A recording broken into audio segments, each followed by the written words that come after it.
الحمد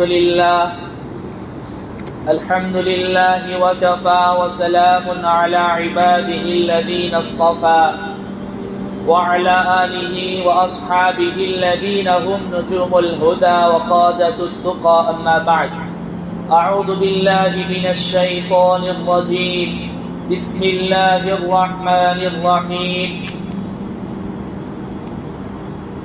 وأحل الله البيع وحرم الربا وقال الله تبارك وتعالى يمحق الله الربا ويربي الصدقات والله لا يحب كل كفار أثيم.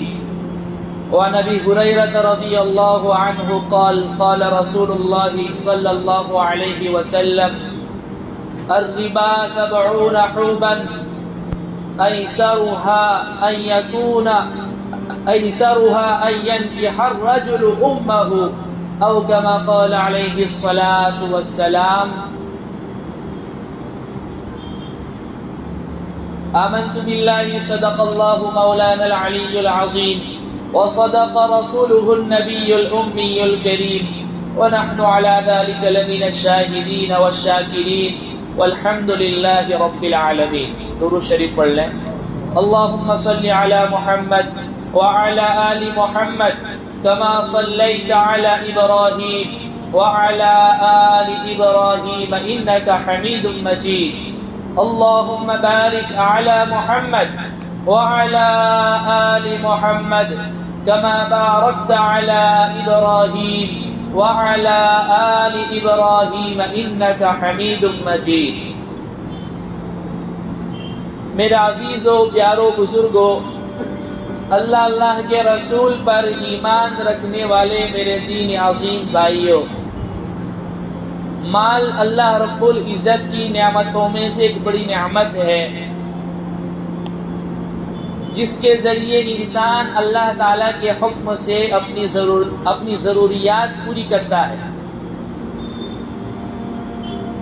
لیکن شریعت مطہرہ نے ہر شخص کو مکلف بنایا ہے کہ وہ مال کو جائز طریقے سے کماوے، ناجائز طریقہ استعمال نہ کرے. اس لیے کہ کل قیامت کے دن ابن آدم کے قدم اللہ کے سامنے سے اس وقت تک نہیں ہٹیں گے جب تک وہ اس سوال کا جواب نہ دے دے کہ مال کہاں سے کمایا اور کہاں خرچ کیا. یعنی اللہ نے جو مال دیا تھا کیا اس میں یہ حلال طریقے سے کمایا تھا یا حرام طریقے سے کمایا تھا، اور مال کے متعلق جو حقوق آپ کے اوپر اللہ سبحانہ و تعالیٰ کے وابستہ تھے، اللہ کے بندوں کے وابستہ تھے، وہ ادا کیے یا نہیں کیے.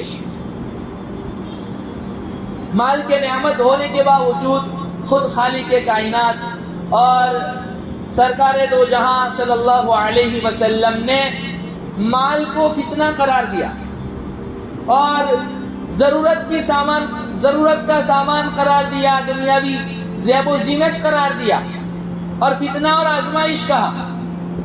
اس کا مطلب یہ نہیں ہے کہ حلال دنیا نہیں کمانی ہے، بلکہ اگر کوئی انسان اپنے اہل و عیال پر خرچ کرنے کی نیت سے حلال روزی کما رہا ہے تو یہ بھی عین دین ہے.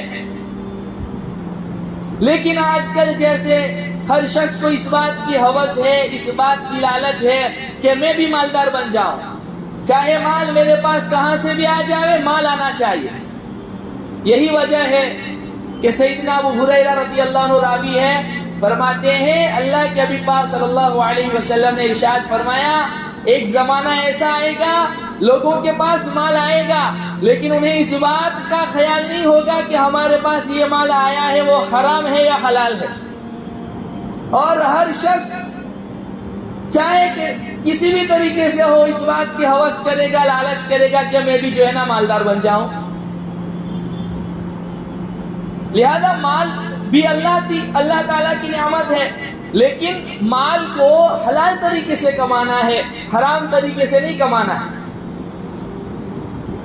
پچھلے ہفتے گناہ کبیرہ پر بات کی تھی اور خصوصاً وہ 7 گناہ جن کے متعلق سرکار دو جہاں صلی اللہ علیہ وسلم نے ارشاد فرمایا کہ اجتنبوا السبع الموبقات، کہ 7 ہلاک کرنے والے، تباہ کرنے والے، برباد کرنے والے گناہوں سے اپنے آپ کو بچاؤ۔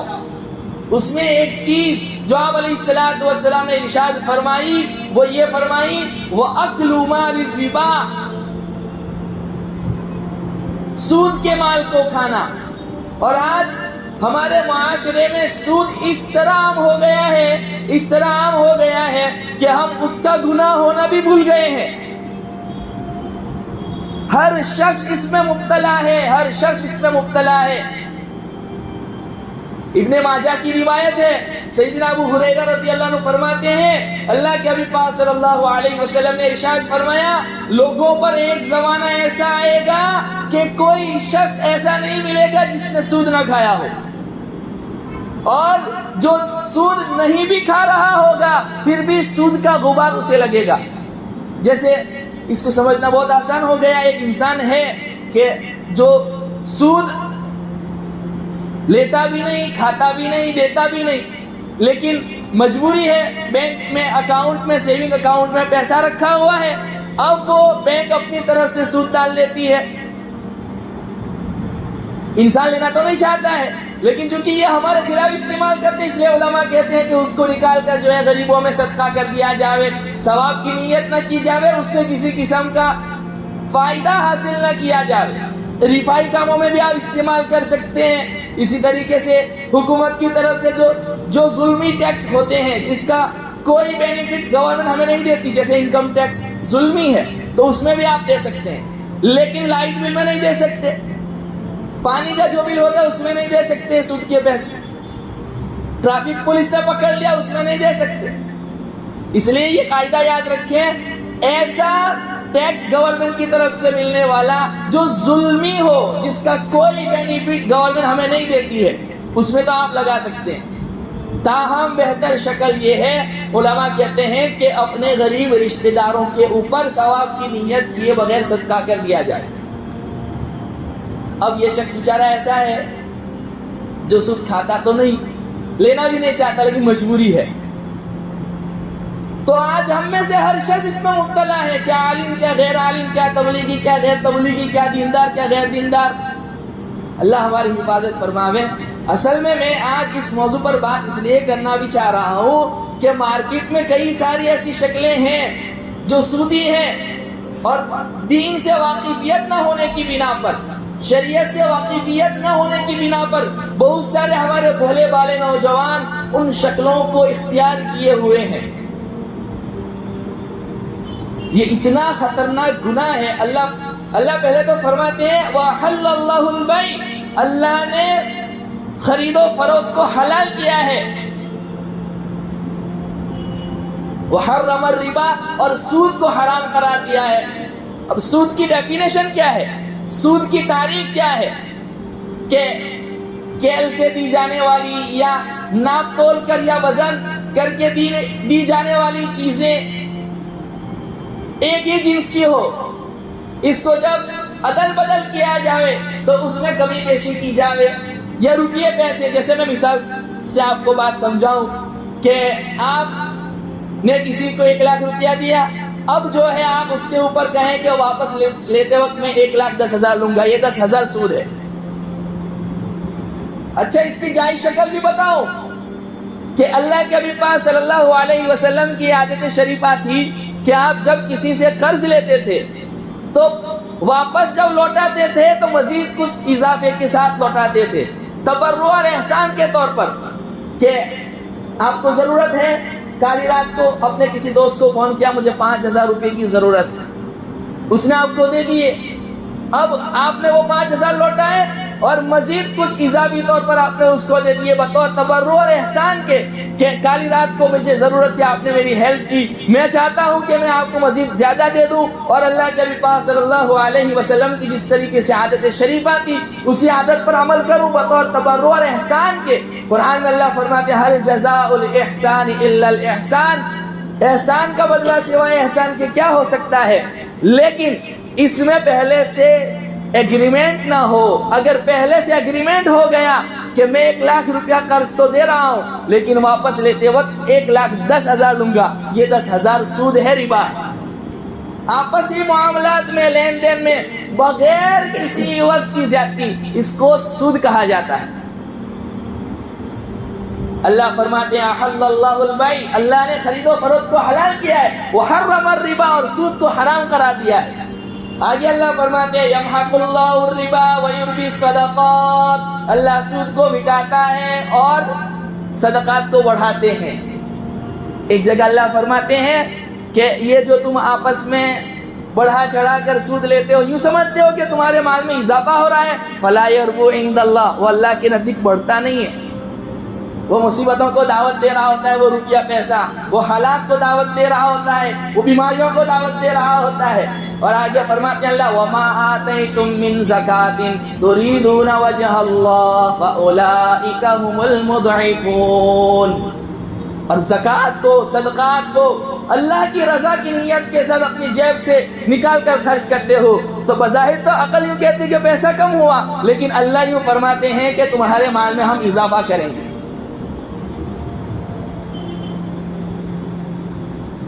تو آپسی معاملات، لین دین میں بغیر کسی عوض کی زیادتی، جس کو سود کہا جاتا ہے، انگریزی میں اس کو انٹرسٹ کہا جاتا ہے نا، اصولی بھی کہتے ہیں اس کو۔ اب سود کی بہت ساری شکلیں ہیں، چاہے وہ کمپاؤنڈ ہو، چاہے وہ سمپل ہو، بہرحال سود ہے۔ اور اللہ تعالیٰ فرماتے ہیں کہ کل قیامت کے دن سود کھانے والے اس حال میں اٹھیں گے کہ جیسے شیطان نے چھو کر ان کو پاگل کر دیا ہو۔ الذین یأکلون الربا لا یقومون الا کما یقوم الذی یتخبطہ الشیطان من المس، جیسے شیطان نے انہیں چھو کر پاگل کر دیا ہو نا، یہ ایسے اٹھیں گے۔ اور آج کل نہیں، بہت سے لوگ جو ہے سودی شکلیں ہوتی ہے، سودی کاروبار ہوتا ہے، لیکن اس کو دوسرا نام دے کر اس کو حلال کرنے کی کوشش کر رہے ہوتے ہیں، بعض ناجائز شکلوں کو حلال قرار دے دیتے ہیں۔ اللہ ان کے متعلق فرماتے ہیں یہ عذاب انہیں کیوں ہوگا؟ ذَلِكَ بِأَنَّهُمْ قَالُوا إِنَّمَا الْبَيْعُ مِثْلُ الرِّبَا، کہ وہ یوں کہا کرتے تھے کہ بیع یعنی خرید و فروخت بھی جو ہے سود ہی کی طرح ہے۔ حالانکہ اللہ فرماتے ہیں اللہ نے خرید و فروخت کو تو حلال کیا ہے اور سود کو ناجائز قرار دیا ہے، حرام قرار دیا ہے۔ اور اللہ تعالیٰ فرماتے ہیں کہ جو کچھ سود کا بقایا تمہارے پاس ہے نا، اس کو بھی چھوڑ دو۔ وَذَرُوا مَا بَقِيَ مِنَ الرِّبَا إِن كُنتُم مُؤْمِنِينَ، اگر تم واقعی صحیح معنی میں مومن ہو تو اب تمہارے پاس نصیحت آ جانے کے بعد اسے چھوڑ دو، اور ہمارا حکم تمہارے پاس پہنچنے کے بعد تم نے اسے چھوڑ دیا، تو اب پہلے جو کچھ ہو گیا اللہ سے توبہ کر کے معافی مانگ لو اور آئندہ اس سے بچ جاؤ۔ لیکن ہماری طرف سے نصیحت آنے کے بعد بھی وہ سودی معاملات میں مبتلا رہا، اللہ فرماتے ہیں پھر وہ جہنم کے انگارے ان کے لیے بہتر ہیں۔ فَأُولَٰئِكَ أَصْحَابُ النَّارِ هُمْ فِيهَا خَالِدُونَ، ہمیشہ اس میں رہیں گے۔ اور اللہ مطالبہ کر رہے ہیں یا ایھا الذین آمنوا اتقوا اللہ وذروا ما بقی من الربا ان کنتم مؤمنین، اے ایمان والو اللہ سے ڈرو، صحیح معنی میں تم مسلمان ہو، اللہ سے ڈر رہے ہو تو سودی معاملات کو چھوڑ دو، بقیہ جو تمہارے ذمے ہے اسے بھی چھوڑ دو۔ فَإِن لَّمْ تَفْعَلُوا فَأْذَنُوا بِحَرْبٍ مِّنَ اللَّهِ وَرَسُولِهِ، اور اگر تم یہ نہیں کرو گے تو پھر اس صورت میں تم اعلان جنگ کر رہے ہو، کس سے؟ اللہ سے، اللہ کے رسول سے۔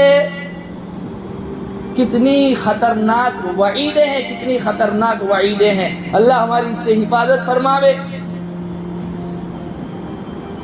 حجۃ الوداع کے موقع پر سرور دو عالم صلی اللہ علیہ وسلم کھڑے ہوئے اور آپ نے فرمایا آج کے دن بقیہ زمانے جاہلیت کا سود میں چھوڑ رہا ہوں، اور فرمایا اپنے چچا عباس کا سود سب سے پہلے میں معاف کر رہا ہوں۔ زمانے جاہلیت میں یعنی اسلام لانے سے پہلے حضرت عباس رضی اللہ عنہ جو ہے نا وہ سودی قرضہ دیا کرتے تھے، تو اللہ کے نبی پاک صلی اللہ علیہ وسلم نے فرمایا سب سے پہلے میں اپنے چچا کا سود معاف کرتا ہوں۔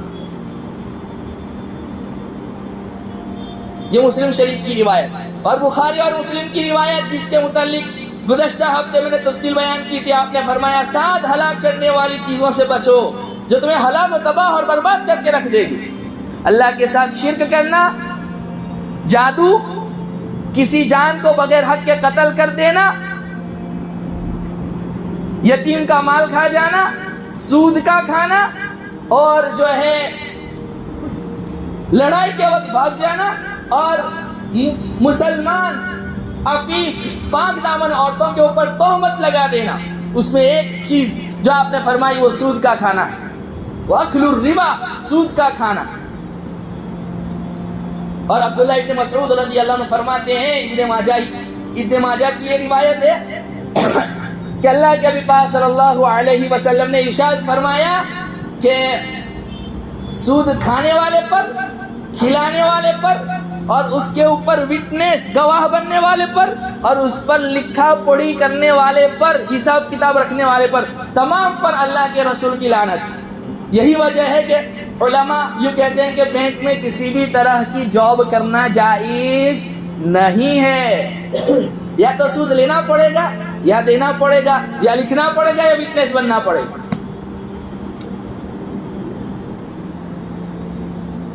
اور ایک روایت عبداللہ ابن مسعود ہی کی ہے. وہ فرماتے ہیں کہ اللہ کے نبی پاک صلی اللہ علیہ وسلم نے فرمایا جس معاشرے میں، جس قوم میں سود پھیل جاوے، سود عام ہو جاوے اور زنا عام ہو جاوے، اللہ اس قوم کو ہلاک کرنے کی اجازت دے دیتا ہے. آج دیکھو نا معاشرے میں کتنی خرابیاں ہیں، حالات پہ حالات ہیں، حالات پہ حالات ہیں. زنا عام ہو گیا، سود کا کھانا مسلمان بھی ناجائز نہیں سمجھتا. ایک تو ہے نا کہ ایک انسان گناہ کو گناہ سمجھ رہا ہے، اور ایک انسان گناہ کو گناہ ہی سمجھ نہیں رہا ہے. کیا غریب، کیا مالدار، کیا دیندار، کیا غیر دیندار، سب نے مطلب جو ہے نا اس میں اپنے ہاتھ ڈالے ہوئے ہیں. اللہ ہماری حفاظت فرما. اور عبداللہ ابن مسعود رضی اللہ عنہ ایک روایت میں فرماتے ہیں اللہ کے نبی پاک صلی اللہ علیہ وسلم نے ارشاد فرمایا جس معاشرے میں سود عام ہو جاوے پاگل پن کی بیماری ان میں عام ہو جاتی ہے. اور سیدنا ابو ہریرہ رضی اللہ عنہ روایت کرتے ہیں، اور یہ بھی ابن ماجہ کی روایت ہے، اللہ کے نبی پاک صلی اللہ علیہ وسلم معراج کی رات تشریف لے گئے. آپ کا گزر ایک جماعت کے پاس سے ہوا. ان کے پیٹ بڑے بڑے بیڈ روموں کی طرح تھے، بڑے بڑے کمروں کی مانند تھے. اور اللہ کے نبی پاک صلی اللہ علیہ وسلم فرما رہے ہیں میں اپنی آنکھوں سے دیکھ رہا تھا کہ ان کے پیٹوں کے اندر بڑے بڑے سانپ گھوم رہے تھے. آپ نے پوچھا جبرائیل یہ کون لوگ ہیں، انہیں یہ عذاب کیوں ہو رہا ہے؟ تو جبرائیل ابھی نے فرمایا یہ سود کھانے والے، لینے والے، دینے والے لوگ ہیں.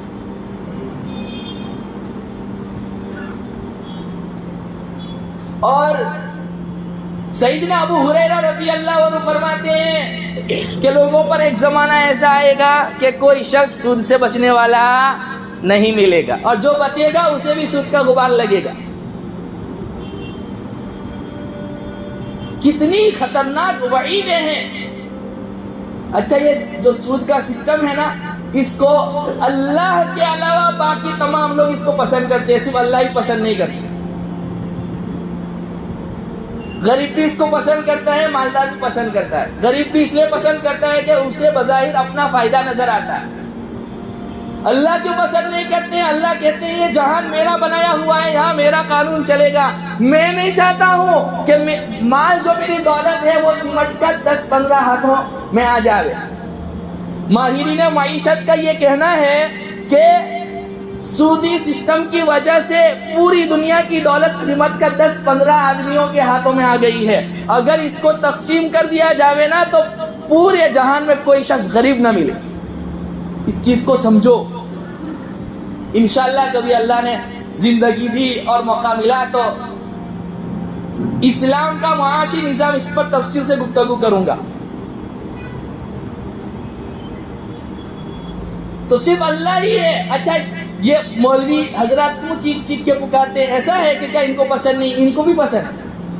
کون نہیں چاہتا ہے کہ جو ہے اپنی سال کی بچی ہوئی 50-60 ہزار روپے جو بھی بچے ہیں وہ بینک میں رکھ کے سود کھاتا رہے.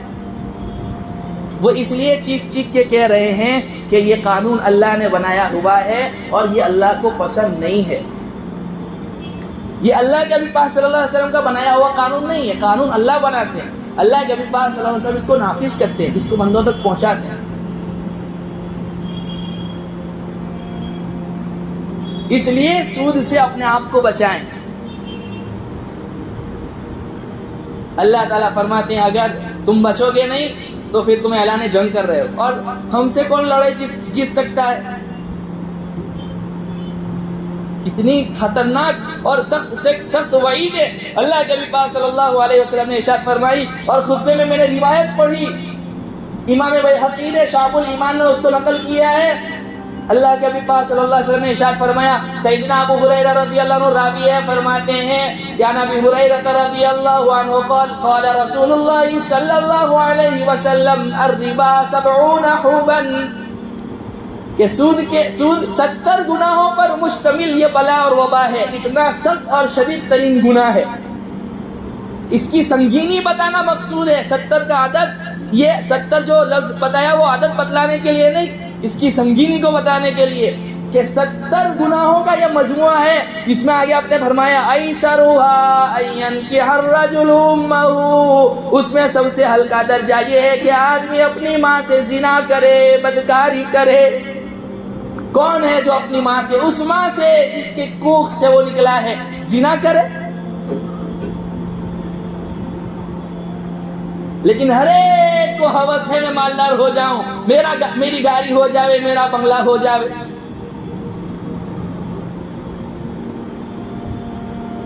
اور قرض کتنی خطرناک چیز ہے۔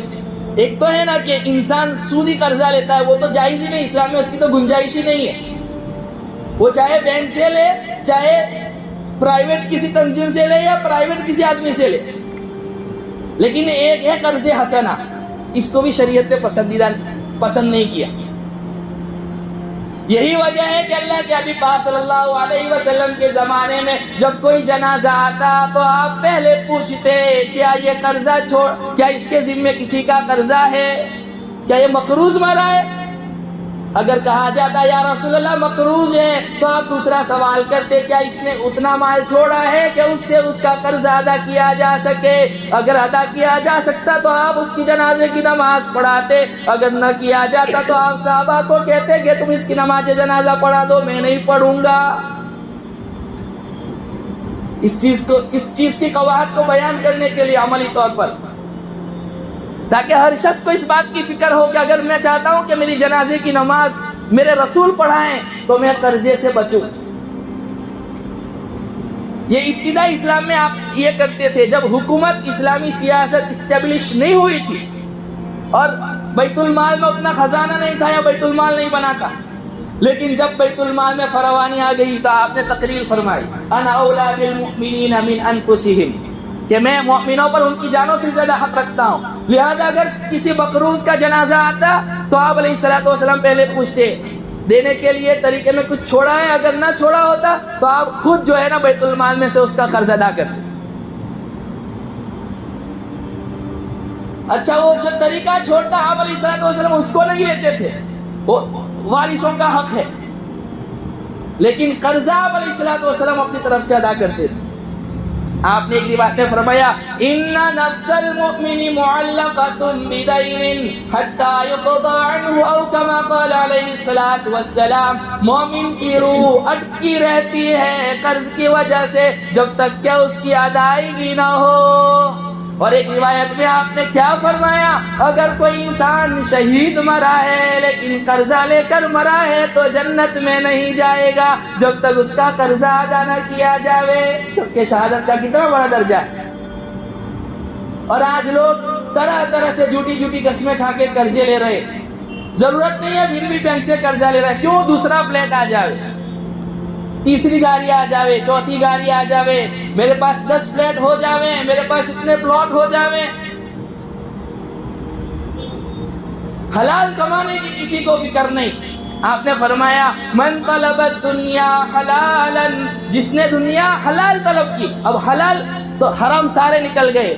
پھر آپ نے فرمایا واستعفافا عن المسألہ، سوال سے بچنے کے لیے کہ میں لوگوں کے سامنے بھیک نہ مانگتا پھروں، میں حلال دنیا کماؤں۔ پھر آپ نے فرمایا وسعین علی اہلہ، اپنے اہل و عیال پر، اپنے بال بچوں پر خرچ کرنے کی نیت سے اگر کسی نے حلال دنیا کمائی، وتعطفا علی جارہ، اور اپنے غریب پڑوسی کی اعانت کرنے پر، ان کی مدد کرنے کی نیت کے ساتھ کسی نے حلال دنیا کمائی، حلال دنیا جس نے کمائی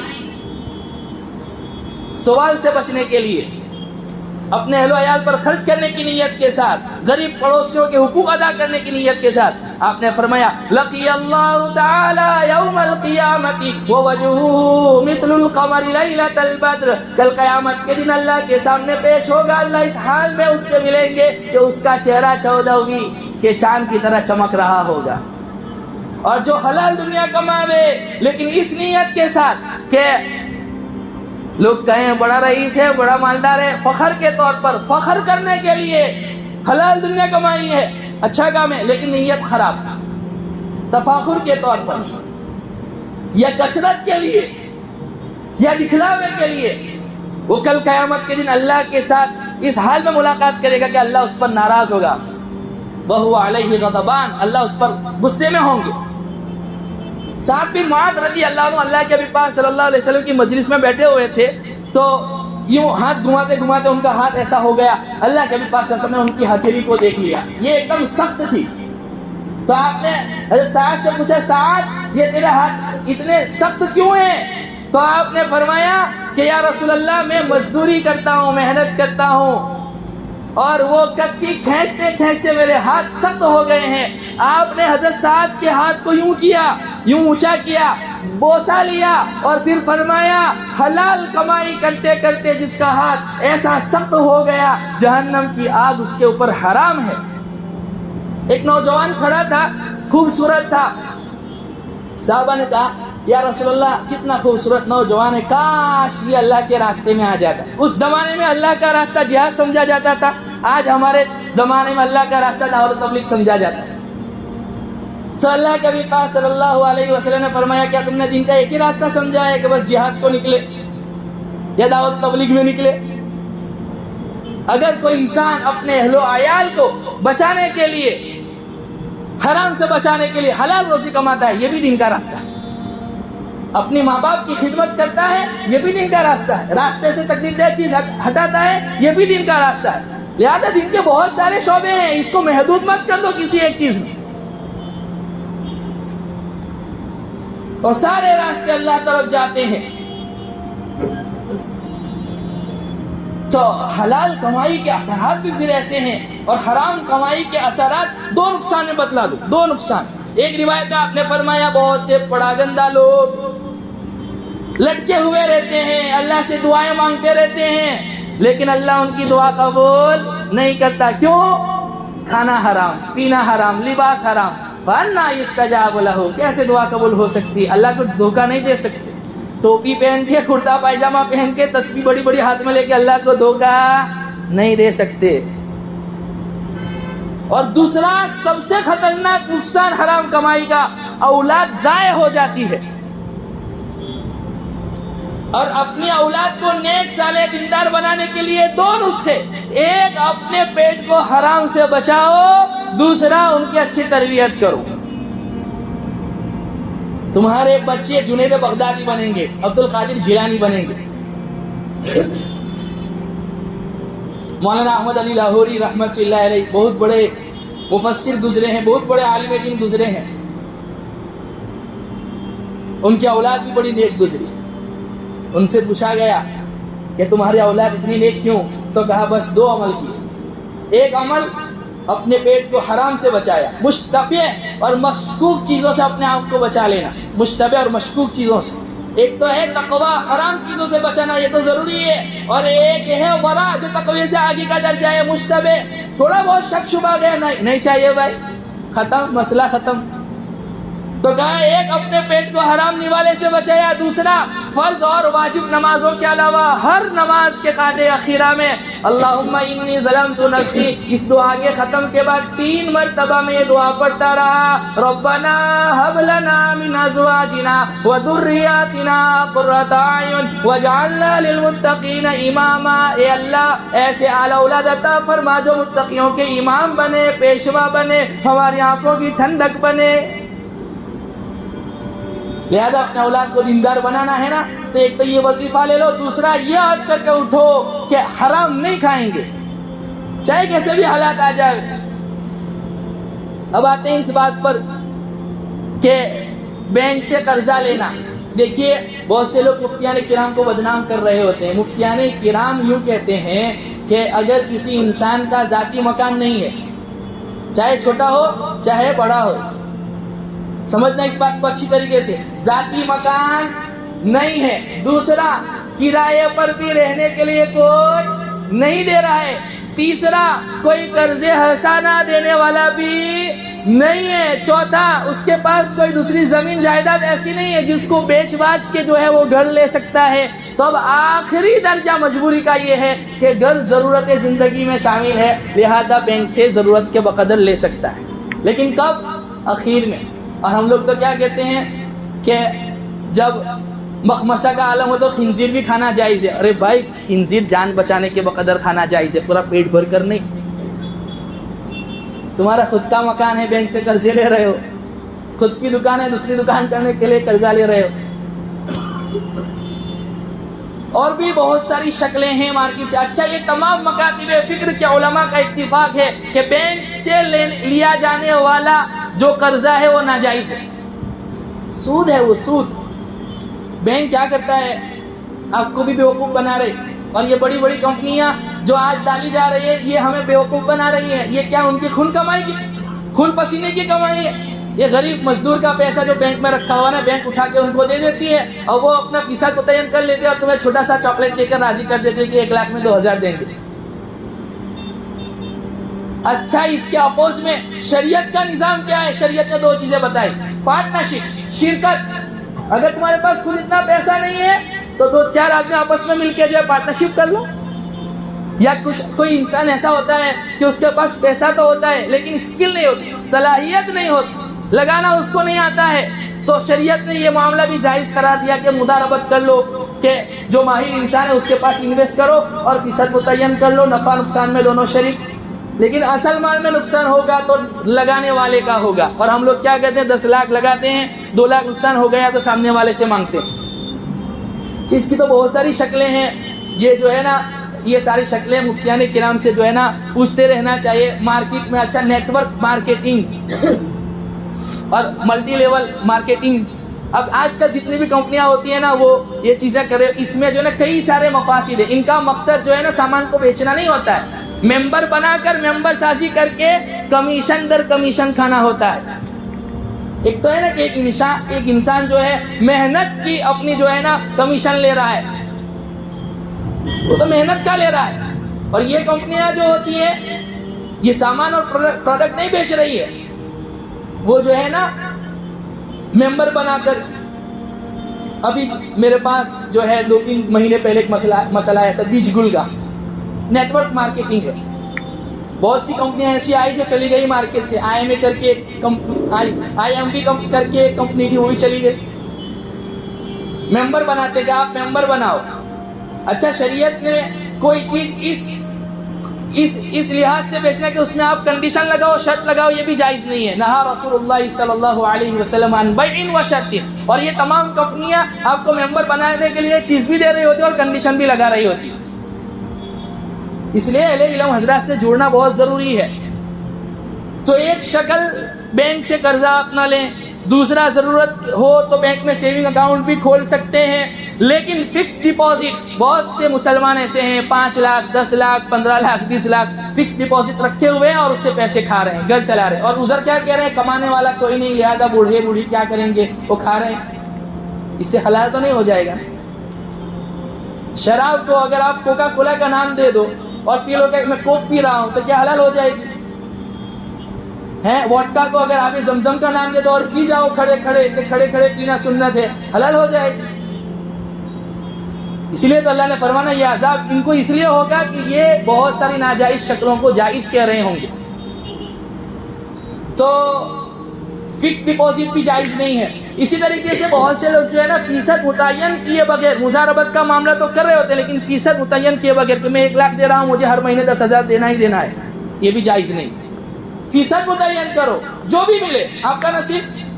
7% اگر آپ نے لگایا ہے مزاربت کا معاملہ کر رہے، پیسہ آپ کا ہے، عمل دوسرے کا ہے، صلاحیت دوسرے کی ہے، آپ کو حق حاصل ہے، آپ 80% اپنا رکھو، 20% اس کو دو، اور پارٹنرشپ میں آپ نے لگائے ہوئے پیسوں کے حساب سے پارٹنرشپ آپ کر لو، لیکن فیصد متعین ہونا چاہیے، نفع نقصان میں بھی دونوں سے شریک، سمجھے کہ نہیں؟ اسی طریقے سے قبضہ کیے بغیر آج کل مارکیٹ میں چیزیں بیچی جاتی ہے کہ میں نے شکیل بھائی سے جو ہے ایک مکان لیا، میں نے ڈپوزٹ کے طور پر، سیکیورٹی ڈپوزٹ کے طور پر جو ہے ان کو 5 لاکھ روپے دے دیا، اب تیسرا بندہ مجھے مل گیا باہر زیادہ دینے والا، میں نے ان سے سودا کیا تھا 80 لاکھ کا، تیسرا بندہ مجھے مل گیا 90 لاکھ کا، جو ہے نا میں نے اس کے پاس سے جو 90 لاکھ دے دیے، شکیل بھائی کو جو 80 لاکھ دے دیے، اور وہ چپ چاپ 10 لاکھ اپنی جیب میں رکھ دیے، یہ بھی جائز نہیں ہے۔ کوئی بھی چیز آپ اس وقت تک نہیں بیچ سکتے جب تک مکمل آپ کا اس کے اوپر قبضہ نہ ہو۔ ہاں میں نے پورا پیسہ ان کو ادا کر دیا، ان کی چیز میرے نام پر ہو گئی، اب میری 80 کی چیز میں 90 میں بیچ رہا ہوں، 1 کروڑ میں بیچ رہا ہوں، 1 30 میں بیچ رہا ہوں، جتنے میں بھی آئے آپ کا نصیب۔ قبضہ کیے بغیر یہ شکلیں ہیں نا، دھیان میں رکھو۔ اسی طریقے سے مارکیٹ میں بہت ساری سود والی لاٹریاں چلتی ہے۔ ایک تو ہے PC آپ لگا رہے ہو کہ جتنا آپ کا پیسہ ہے اتنا ہی آپ کو ملے گا، گھر کے 10 افراد آپس میں مطلب اس طریقے سے جمع ہو گئے کہ ہر مہینے 1-1 ہزار یا 10-10 ہزار جو بھی اپنی صلاحیت ہے اس کے متعلق، اور جس کا نام نکلے اسے مل جائے۔ لیکن آج کل مارکیٹ میں کیسی لاٹریاں چلتی ہیں 20-20 25-25 لاکھ کی، اچھا جسے پہلے چاہیے اس میں سے پیسے کچھ کم کر لیے جاتے ہیں، اور جو اخیر ملے گا اس کو زیادہ ملے گا، یہ بھی سود ہے، یہ بھی سود ہے، یہ بھی جائز نہیں ہے۔ تو یہ اور بھی مارکیٹ میں بہت ساری ایسی شکلیں ہیں، اس لیے ہمیں چاہیے کہ جو ہے ہم اپنے اہل علم حضرات سے رابطہ کریں اور ان سے جو ہے معلومات حاصل کریں اور ان سے پوچھیں کہ یہ چیز ہے، کیا ہم ایسی کمپنی میں ملازمت کر سکتے ہیں، ایسی جگہ جاب کر سکتے ہیں۔ اچھا یہ نیٹ ورک مارکیٹنگ کے تعلق سے ایک بات اور عرض کر دوں کہ ایک انسان ہے جو کسی کمپنی کا ملازم ہے اور وہ کمپنی پروڈکٹ ہی بیچ رہی ہے، اور کمپنی نے اس کو رکھا ہی اس کام کے لیے کہ آپ نے جو ہے ایڈورٹائزنگ کرنا ہے، تو پھر اس کی اجرت جائز اور حلال، اس کی اجرت جائز اور حلال ہے۔ لیکن یہ جو آج کل چل رہا ہے نا، ممبر سازی بنانا، میں نے ان کو بنایا، یہ ان کو بنایا، وہ ان کو بنایا، اور ان سب کا پیسہ جو ہے نا کمیشن مجھے ملے، یہ جائز نہیں۔ اس لیے میرے عزیزو آج عہد کرو کہ انشاءاللہ تعالی جتنا ہو سکے گا ہم بچیں گے۔ ایسا نہیں ہے کہ ہم یہ نہیں کر سکتے، ہمارے بزرگوں نے کوشش کی تھی اسلامک بینکنگ کی، لیکن گورنمنٹ کی طرف سے پرمیشن نہیں ملی، لیکن اسلامک فائننس کا سسٹم تو ہم رکھ سکتے ہیں نا۔ لیکن بیچارے وہ سرمایہ دار حضرات جن سے ہم امید لگائے بیٹھے ہیں، وہی حکومت کے اتنے یہاں تک کے قرضوں میں ڈوبے ہوئے، کیا کریں گے؟ بہت سے لوگ کہتے ہیں کہ جو ہے ضرورت میں اس معاملے میں جو ہے نا، میں پرسوں ہمارے مفتی صاحب سے بات کر رہا تھا تو میں نے یہ کہا تھا کہ میرا دل گوارا نہیں کرتا ہے، میں کسی اور مفتی کے حوالے کر دیتا ہوں کہ کسی اور مفتی سے پوچھ لو، وہ اگر جائز کہتے ہیں نا تو کر لو، میرا دل گوارا نہیں کرتا۔ سے میں نے میری اہلیہ کو بھی کہا کہ اس بات کی طاقت رکھو، حالات آئے تو روٹی کھائیں گے، پیاز کھائیں گے، زندگی گزاریں گے، لیکن حرام میں مبتلا نہیں ہونا، یہ عزیمت کا تقاضا ہے۔ اس لیے ماں ابراہیم صاحب ہمارے یہاں کے گجرات کے بہت بڑے عالم ہیں پٹنہ کے، انہوں نے یہ بات لکھی ہے کہ گرچہ ضرورت ہے لیکن غیرت ایمانی کا تقاضا یہ ہے کہ یہ دنیا عارضی جگہ جہاں ہے یہاں پر میں نے قرضہ نہیں لینا ہے اور میں جو ہے نا رخصت ہو جاؤں، ایسے ہی غریبی کی حالت میں زندگی گزار لو، کیا ہے اللہ کے سامنے تو سرخ رو ہوں گے۔ اچھا ایک بات رہ گئی کہ قرضہ 2 شکلوں میں آپ لے سکتے ہیں، کہ یا تو آپ نے اتنا مال چھوڑا ہے کہ اسے اس کی ادائیگی ہو، یا یہ کہ آپ نے اپنے پیچھے ایسے رشتہ دار چھوڑے ہیں جو اس بات کی ضمانت دیتے ہو کہ باپ کی مرنے کے بعد جو اس کا پیسہ ہم ادا کریں گے۔ ابھی پرسوں مجھے کسی نے بتایا کہ ایک صاحب کا انتقال ہوا، بہت اچھے انسان تھے، لیکن کہہ رہے تھے کہ مفتی صاحب بینک کا 15 لاکھ 17 لاکھ روپیہ رہ گئے، اب کون ادا کرے، کون ادا کرے؟ اس لیے جو ہے نا اپنے آپ کو جو ہے نا اس بات کا حد کرو۔ دیکھو نماز میں کوتاہی نہیں، اللہ معاف کر دیں گے، لیکن حرام میں مبتلا ہو گئے، بندوں کے حق مارے، اللہ تعالیٰ چھوڑیں گے نہیں، اللہ تعالیٰ چھوڑیں گے نہیں۔ اس لیے عہد کرو، حقوق العباد میں صحیح رہیں گے، حرام سے اپنے آپ کو بچائیں گے، حلال اختیار کریں گے، چاہے کیسے بھی حالات کیوں نہ ہو۔ اللہ آزمائے گا بھائی، جنت دے رہا ہے تو ایسے ہی تھوڑی دے دے گا، آزمائے گا، حرام کی انبار لگا دے گا، پر بندے کو چیک کرے گا لیتا ہے یا نہیں لیتا ہے، نہیں لے گا اللہ تعالیٰ پھر بعد میں حلال ایسے عطا فرمائے گا کہ لوگ رشک کریں گے۔ عبد الرحمن ابن عوف رضی اللہ عنہ کی بات کے بات کو ختم کر دو، 3 ارب 10 کروڑ 20 لاکھ دینار چھوڑا، کسی بینک سے قرضہ لیا تھا، قرضہ لیا تھا. کیسا ہم جو پیسہ چھوڑ رہے ہیں نا وہ ایسا پیسہ ہے کہ گورنمنٹ کہتے کہ بند تو ختم غریب.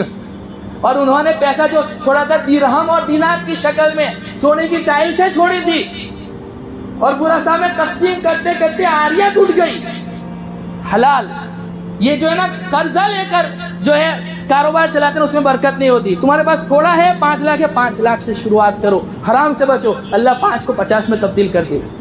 حلال کماؤ, حلال کمانا عین عبادت ہے, لیکن حرام کمانا اپنے ترمذی شریف کی روایت آپ نے فرمایا اس سے تو بہتر ہے کہ جہنم کی آگ, کیونکہ وہ وہیں پر جلنے والا ہے. وہ جسم جو حرام چیزوں سے نشو نما جس جسم کی ہو وہ جہنم میں جلنے کے لائق. اللہ تعالیٰ مجھے بھی عمل کی توفیق عطا فرماوے, آپ لوگوں کو بھی عمل کی توفیق عطا فرماوے. انشاءاللہ تعالیٰ آئندہ جمعہ کو اللہ نے زندگی رہی تو اسی عنوان پہ میں بات کروں گا کہ اولاد کو دیندار بنانا کتنا ضروری ہے. اللہ تعالیٰ ہم تمام کو کہنے سننے سے زیادہ عمل کی توفیق عطا فرماوے. وآخر دعوانا الحمدللہ رب العالمین.